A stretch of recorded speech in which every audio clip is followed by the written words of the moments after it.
Assalamualaikum warahmatullahi wabarakatuh. Perkenalkan, nama saya Nurul Marwah. Saya dari kelas APBA semester 3. Di sini saya akan membacakan atau mempresentasikan hasil dari resume saya di buku Akhlak Tasawuf. Adapun yang akan saya bahas pada video kali ini adalah macam-macam akhlak tercela. Pertama, yaitu syirik.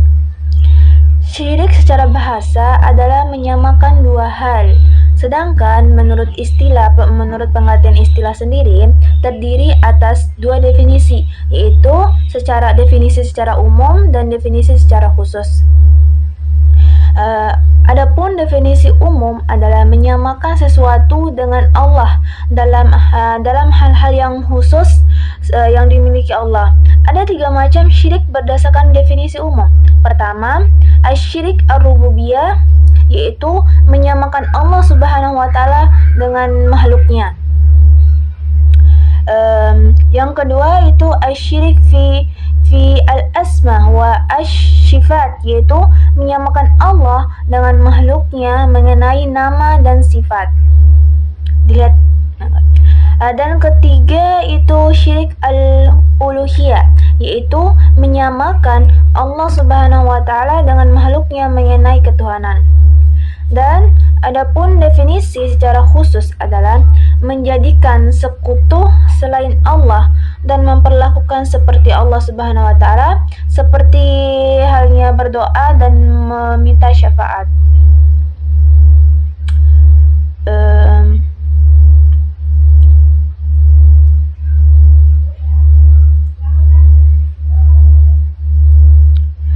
Syirik ada 2 macam, yaitu syirik akbar atau syirik besar dan syirik asgar atau syirik kecil.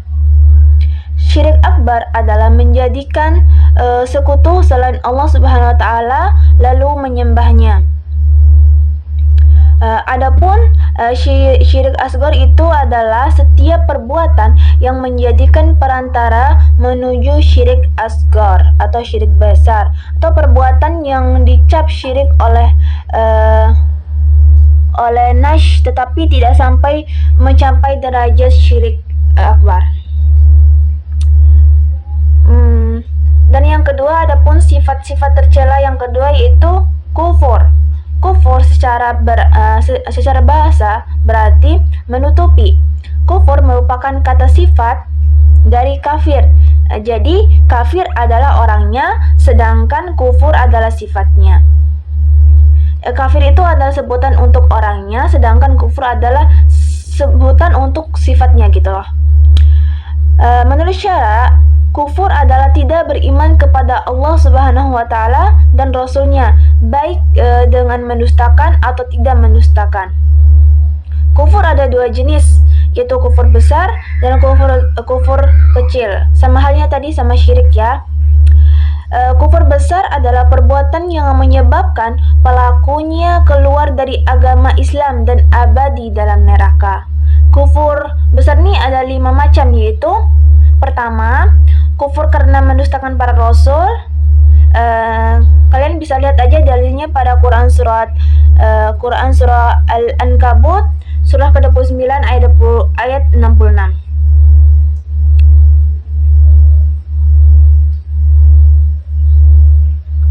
Yang kedua itu kufur karena enggan dan sombong, padahal tahu kebenaran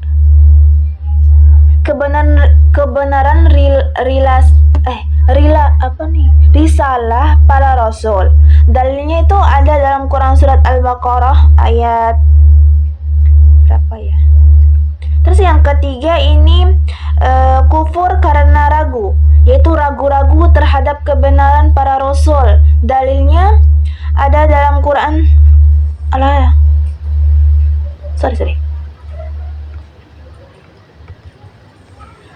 Dalilnya ada dalam Quran surah udah enggak ya? Cari aja nih sendiri. Yang kelima itu kufur Iya, tadi yang keempat tuh ada dalam Quran surat Al-Ahqaf ayat 3. Ayat 3. Terus yang kelima atau yang terakhir ini kufur karena nifak. Nifak i'tiqad, menampakkan keimanan dan menyembunyikan kekufuran. Kayak gimana ya? Kayak menampakkan keimanannya tapi kekufurannya tuh dia menyembunyikannya gitu loh. Ini terdapat dalam Quran surat Al-Mutafiqun ayat 3 juga. Apa 3 ya? Ya begitulah. Berhenti dulu deh. Baik, adapun sifat tercela yang keempat itu takabur dan ujub. Takabur dan ujub. Takabur terbagi ke dalam dua bagian, yaitu batin dan lahir. Takabur batin adalah perilaku dan akhlak diri, sedangkan takabur batin adalah perbuatan-perbuatan anggota tubuh yang muncul dari takabur batin. Perbuatan-perbuatan buruk yang muncul dari takabur batin sangat banyak, sehingga tidak dapat disebut satu persatu ya guys. Dilihat dari subjeknya, takabur terbagi menjadi 3 bagian. Pertama, takabur kepada Allah Subhanahu wa Ta'ala. Ini sebenarnya takabur yang paling berat guys dan keji. Ini seperti yang dilakukan oleh Fir'aun karena ia mengaku dirinya sebagai Tuhan. Ini termasuk takabur yang paling berat. Kedua itu takabur kepada Rasul, yaitu tidak mau mengamalkan ajaran Nabi Muhammad SAW serta menghina dan menyepelekan ajarannya. Ini seperti perilaku orang-orang kafir Quraisy yang menentang dakwahnya Nabi Muhammad SAW. Ketiga atau yang terakhir itu takabur terhadap sesama manusia. Ini sering banyak yang kita lihat ya, yaitu menganggap orang lain remeh atau hina. Meskipun tingkatannya lebih rendah daripada yang pertama dan kedua, kesombongan jenis ketiga ini tetap saja merupakan hal perilaku yang tercela karena kesombongan, keagungan, dan kemuliaan yang tidak layak kecuali bagi Allah Subhanahu wa Ta'ala.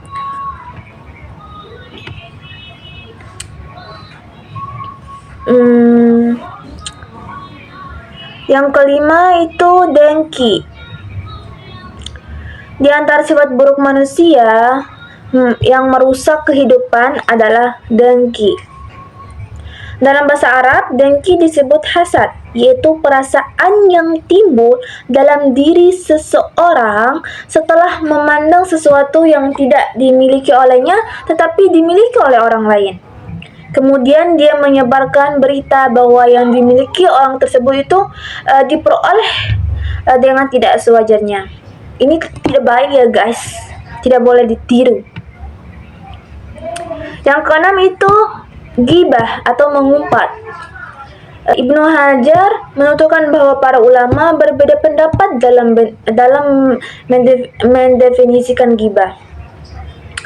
Di sini saya akan menyebutkan 2 pendapat dari 4 pendapat ulama.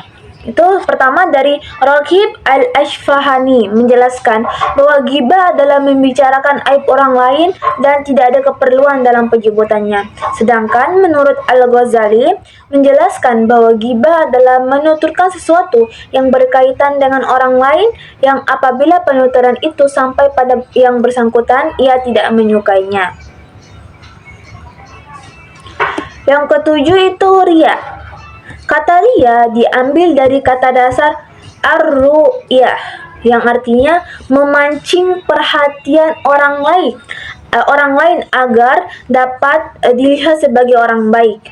Riya merupakan salah satu sifat yang tercela yang harus kita semua buang jauh-jauh dalam jiwa kaum muslim seperti kita, karena riya dapat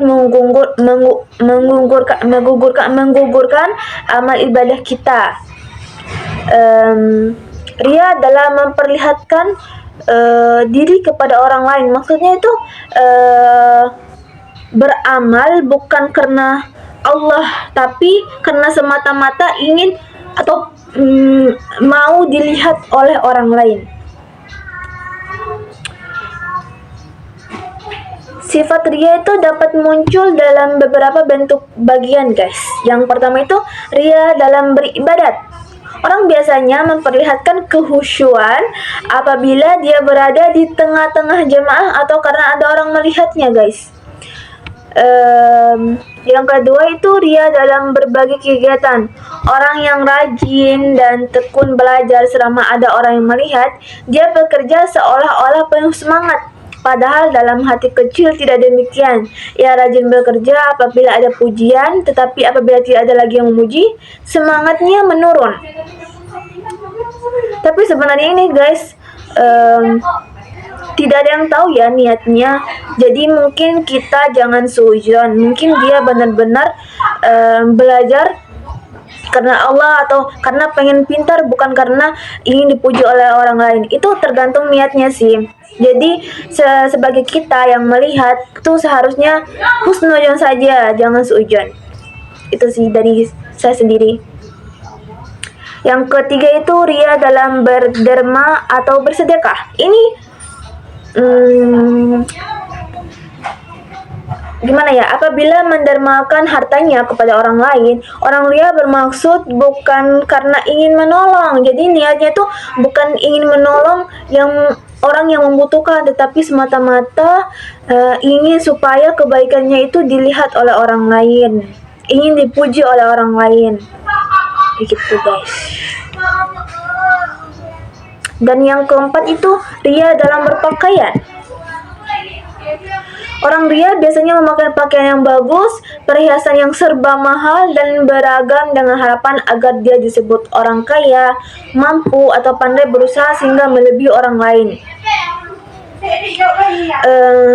Seperti yang saya bilang tadi, sebenarnya ini tuh nggak bisa dilihat apa ya. Ada orang yang niatnya tuh pengen memang susah jelasinnya. Intinya jangan suudzon, guys. Jangan suudzon. Husnudzon saja. Sudah habis ya?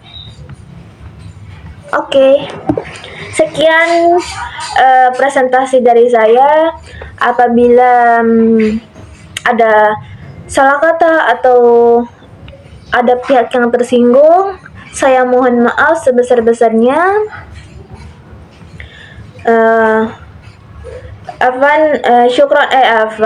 Afwan untuk Ustadznya karena mungkin videonya tidak terlalu bagus, Ustadz. Sekian, wassalamualaikum warahmatullahi wabarakatuh. Sampai jumpa teman-teman. Sampai jumpa ke tugas videonya yang lain. Mungkin nanti.